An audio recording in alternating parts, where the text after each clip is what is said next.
Itekano umunezero ntangere vyo gusubira kubana namwe banywanyi bacu muriko murabana natwe makuru n'ibiganiro vya misi yose tubandanya gushikiriza kuri no mbonesha kure yacu ari nayo yanyu Muhuza TV. Uyu n'umwanya tugiye kubagezako amakuru agezweko kuri igenekerezo ya 24 Rusama uyu mwaka w'ibihumbi 2023. N'amakuru tuza kugaruka mu bisata bigiye bitandukanye cane cane agateka kazi na muntu ariko n'ubutungane. Ni vyinshi tuza kugaruka ko muri ano makuru. Ni inkuru y'umubabaro ku barundi bose cane cane abo mu ntara ya Bururi. Nako kandi tubabwira ko hari icegeranyo cashizwe ahabona n'ishirahamwe ry'Igitega kivuga ibiharuro vy'abamaze kwicwa kuva mu mwaka w'ibihumbi 2020. Ni ibiharuro bitariko biravugwa ko urumwe na benshi batandukanye harimwo n'amashirahamwe amwe aharanira agateka kazi na muntu ngaha mu gihugu c'u Burundi. Vyose mukaza kuvyumviriza mwidonido y'ano makuru. Mu ntara ya Bururi hoho abamaze gufatwa bicisha abantu imipanga bavuga ko bahembwa n'umwe amafaranga ibihumbi 300 iyo bishe umuntu. Utese vyoba bigenda gute ayo mafaranga bayahembwa nande? Nkuko rero tubibona ngo hibonekeza igipfungu mu bijanye no kumenya ukuri kubwicanyi bumaze imisi bukorwa muri komine n'intara ya Bururi. Mu gihe bimenyerewe ko abafatanywe itonga mu bikorwa vy'ububisha nk'ivyo baca bacirwa imanza zikibiriraho, abamaze gufatwa bose mw'iyo ntara ntawuzi iyo bajanye gupfungirwa. Kimwe gusa harimwo abashoboye kuvuga ko batumwe ndetse bakanahembwa umwe amafaranga 300 vy'amarundi iyo bishe umuntu. Naho kandi bitaramenyekana neza abamutumye canke abo bafashanya mw'uwo mugambi ugayitse, umudandaza yitwa Yoweri akorera mu gisagara ca Bururi akaba ngo ariwe yobaha abahaye mafaranga barangije ico gikorwa co kwica abantu hakoreshejwe imipanga. Abantu bamenyekanye ko batemagujwe imipanga muri komine Bururi kuva mu ntango z'ukwezi kwa Rusama bangana na 12, 5 muri bo barapfuye nayo 7 barakomereka cane. Abashoboye gufatwa mu bariko bakora ubwo bwicanyi baravuze ababatumye gukora iryo bara ngo bakaba babemerera amafaranga, ayo nayo ngo yatangwa n'umudandaza wo mu gisagara ca Bururi yitwa Ndagije Yoweri. Amakuru yashizwe ahabona n'umwe mu bafashwe ariko akora ubwo bwicanyi avuga ko uwo Yoweri yari afise umurwi w'abantu bangana na 80 maze umwe wese akamuhemba 300 vy'amarundi ariko ari uko yishe umuntu. Aho bivugwa ko nyene gukora ibara yaba arahabwa 100 vya avance nayo 200 bisigaye akayaronka yejeje gukora ibara. Abatari bake rero baciye bibaza imvo canke inyungu umudandaza Yoweri akura mw'ubwo bwicanyi. Bamwe batanguye gukeka ko yoba afise umurwi w'abaroberi yabakorana, abandi nabo bibaza ko hoba hari umurwi w'ibihangange mu gihugu biriko bikorana n'uwo mudandaza muri ubwo bubisha ku mvo zitarashobora kumenyekana. Bakabivuga bafatiye ku kuntu rero ngabo bafatanywe itonga atanumwe aciriwe urubanza rw'ikibiriraho nk'uko bimenyerewe gukorwa mu madosiye nk'ayo y'abafatanywe itonga cane cane gucaca ubwicanyi. Ikindi ngo uretse kuba bataraciriye imanza zikibiriraho ngo ntawuzi naho bajanywe gupfungirwa yoba uwo Yoweri canke abo bandi yagiye akoresha. Ikindi noneho ngo kinateye amakenga n'ukuntu indongozi zo mu rwego rw'umutekano zashimye kwigumira mu gacerere aho gutanga ijambo ry'ihumure ku banyagihugu canke ngo batere ivyatsi ubwo bwicanyi.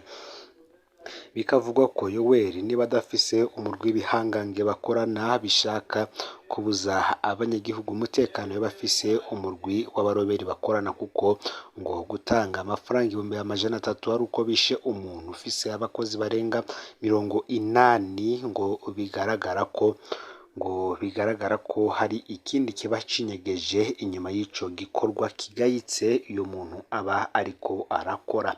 Rero Yoweri na bagenzi we ngo ntabo babazi aho bapfungiye gushika magingo aya.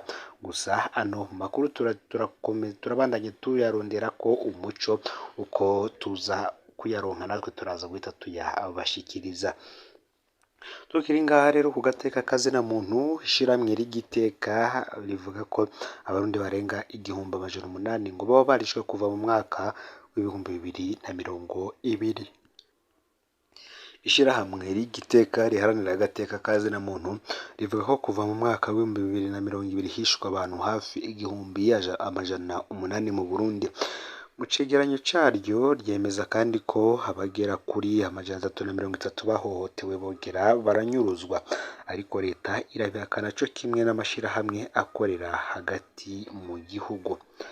Ico cegeranyo c'ishirahamwe ry'Igiteka rikorera hanze y'u Burundi gitanga ivyo bitigiri bishingiye mu bihe bibiri. Ica mbere ni amezi 62 nyakwigendera Pierre Nkurunziza atwaye mu kiringo ca nyuma cateye impari agasezera isi atakirangije. Ica kabiri ni amezi 38 Perezida Evariste Ndayishimiye amaze gutwara kuva aroye mu mabanga gihutihuti mu mwaka w'ibihumbi 2020 mu kwa gatandatu bitewe n'urupfu rw'uwo yasubiriye. Ijwi ry'Amerika rimaze kubona iyo raporo ryarahamagaye niko yagize umukuru w'ishirahamwe ry'Igiteka. Yatangaje ko urugero rw'ibitigiri vy'abantu bicwa, abanyuruzwa, abapfungirwa ubusa n'ababorezwa igufa ruteye impungenge rwose. Uyu niko yagize yemeza ko ngo n'abanywanyi b'umugambwe CNDD FDD uri ku butegetsi ngamabi atakibagera umutwe. Ariko amashirahamwe yo hagati mu gihugu yagiriza ry'Igiteka kugagamisha ibitigiri. Mu cegeranyo caryo ry'Igiteka rivuga ko abantu 331 bahohotewe bongera baranyuruzwa. Ivyo abanyuruzwa rirabihuriza ko n'umushikiranganje w'Uburundi ajejwe umutekano Martin Niteretse. Uwa mbere w'iyindwi hari ingingo yo kubuza ingendeshwa ry'imiduga idafise ibyo bibonerana kugira arwanye inyuruzwa ry'abantu. Umuvugizi wa leta Prosper Ntahorwamiye muri make nawe yatangaje ko iyo raporo atayo arabona maze yirinda kugira vyinshi yongerako. Muri raporo yayo mu mwaka uheze, ubushikiranganje bwa Amerika bujejwe imigenderanire n'ayandi makungu bwavuze ko mu Burundi hakibandanya ubwicanyi. Ubwo bushikiranganje bwavuga ko bukorerwa abanyagihugu cane cane abatavuga rumwe n'ubutegetsi, abikiye ku gukorana n'imihari yitwaje ibigwanisho igwanya ubutegetsi bw'u Burundi. Hari kandi ngo abahohoterwa, abahamwa, abapfungirwa ubusa, ababorezwa igufa hamwe n'abatabakomoka kubera ayo mabi. Iyo raporo yanavuze ko ibiziga vy'abantu vyagiye biratorwa mu Burundi hagati y'imyaka w'ibihumbi 2020 n'umwaka w'ibihumbi 2021 vyafubwe atamatohoza akozwe kugira hamenyekane umwidondoro wabo n'icabahitanye. Ibitangazwa na ry'Igiteka kandi nanone biratandukanye cyane nuko ishiramwe mpuzamakungu oniribona Uburundi muri kino gihe. Mu ntango za kuno kwezi kwa gatanu, Antonio Guterres umunyamabanga mukuru w'ishiramwe mpuzamakungu ONU yatangaje ko leta ya Perezida Ndayishimiye yakoze utwigoro twinshi kugira igihugu gisubirane icizere. Yaciye asaba abafasha Burundi gahunda imfashanyo yasavye abafasha Uburundi guha imfashanyo iki igihugu. Yabitangaje igihe yitabira inama ivuga ku kibazo cy'umutekano muke wo mu buseruko bwa Repubulika iharanira intwaro rusangi ya Kongo yabereye ngaha i Bujumbura. Harimwo n'abakuru b'ibihugu bagiye batandukanye, cyane cyane abagize umuryango wa Afurika y'ubuseruko ndetse n'abarongoye umuryango w'ubumwe bwa Afurika. Mu yandi makuru kandi mu yandi makuru mu gihugu ca Repubulika Iharanira Intwaro Rusangi ya Kongo, ng'abanyamurenge n'abafurero bahuriye mu isoko rusangi nyuma y'imyaka 5. Abanyamurenge bo muri groupema ya Bijombo mu ntara ya Sud Kivu mu manuko bwa Repubulika Iharanira Intwaro Rusangi ya Kongo barashoboye kuja gusumira mu isoko ya Katanga muri ako gace nyene co kimwe n'abafurero. Ibi bintu ngo bihejeje gusubira ku murongo kubera igisirikare ca Kongo gifadikanije n'igisirikare c'u Burundi vyarungitse muri ako karere ku bw'amasoko yaho nyene. Abagize umuryango w'abanyamurenge hamwe n'abafurero bamenyesha ko bahuriye mu isoko umunsi umwe inyuma y'imyaka 5. Akaba ari ku muhinga mu wa 4 w'indwi iheze. Inyuma y'imyaka 5 yo kutumvikana hagati y'imiryango yacu ngo twasubiriye kongera ubucuti no mu kurema isoko dusangiye, akaba ariko abo banyagihugu ubashikiriza. Iyo soko ivugwa ni iya Katanga muri groupema ya Bijombo. Abanyagihugu bo mu burere bwa Muramvya, Kajembwe, Kiziba, Magunda, Irangozi, Maheta na Masango bayisumiramwo. Muzuzi Setondo haserukira amashirahamwe yigenga Ibijombo asigura ko iyo soko yashizweho ku bwigoro bw'abarongoye iyo miryango ibiri hamwe n'igisirikare cy'u Burundi na Kongo. Ati nasubiriye kuronka ibidandazwa, ndanezerewe no gusubira kubona ababanyi banje, hari haheze imyaka irenga 5 tutabonana, niko Alexis Kitofa yoba yaratangaje. Uwo akaba ari umwe mu bo mu muryango w'abanyamurenge mu gisagara ca Muramvya. Ku bwa Gasore Karembere, umwe mu bashinga ntahe b'Ibijombo, iyo soko ngo izotsimbataza ubucuti yabo banyagihugu. Abanyagihugu bo muri groupema ya Bijombo bigana ko igisirikare cy'u Burundi cyanashoboye kugurura amabarabara atari make akirengana bivuye ku mirwi y'abagwanyi.